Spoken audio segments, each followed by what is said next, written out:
Baby food recipe dahlia.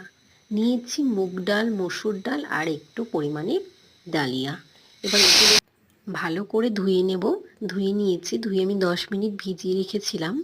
তারপর সমস্ত সবজিগুলো কেটে ধুয়ে রেখেছি আমি। ডালিয়ার খিচুড়ি কিভাবে বানাবে আমি সেটাই দেখাবো। এই যে সবজিগুলো এমনভাবে কেটে রেখেছি।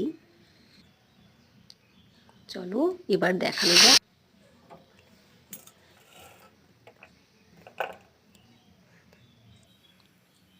প্রেসার কুকারটা হালকা একটু গরম হয়ে গেছে। 1 চামচ পরিমাণে সাদা তেল দিয়ে দেবো, ঘিও দেওয়া যেতে পারে।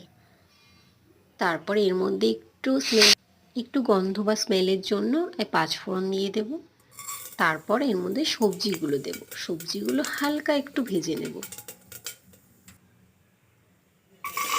এবার একে একে সবজিগুলো দিয়ে দেবো। সবজিগুলো একটু হালকা করে ভেজে নেব, যেন কাঁচা ভাবটা চলে যায়, তাহলেই হবে। আর বেশি কিছু অতিরিক্ত ভাজার দরকার নেই। এতে দিয়ে দেবো সামান্য পরিমাণে একটু হলুদ গুঁড়ো,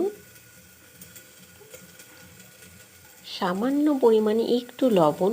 যদি বাচ্চা 1 বছরের ওপরে হয় তাহলে, 1 বছরের নিচে হলে লবণটা স্কিপ করে যাবেন। সমস্ত উপকরণগুলোকে মিশিয়ে নিয়ে এর মধ্যে পরিমাণ মতো জল দিয়ে দেব।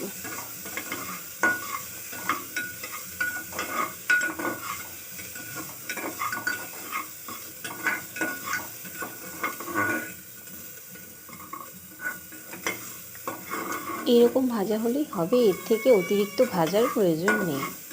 এবার একটু পরিমাণ মতো জল দিয়ে দেব। তারপর ভিজিয়ে রাখা ডালিয়া, মুগ ডাল, মসুর ডাল দিয়ে দেব। আমি ডালিয়া ভেজে নিইনি, কারণ ভেজে নিলে একটু গ্যাস হয়ে যায় বেবিদের। কিছু কিছু বাচ্চার গ্যাসের সমস্যা থাকে। তো তাহলে যদি রেসিপিটা ভালো লেগে থাকে অবশ্যই লাইক, কমেন্ট, শেয়ার করো। নমস্কার। আবার আসবো বেবির একটা পরে রেসিপি নিয়ে। ভালো লাগলে লাইক, কমেন্ট করো। Thank you for watching.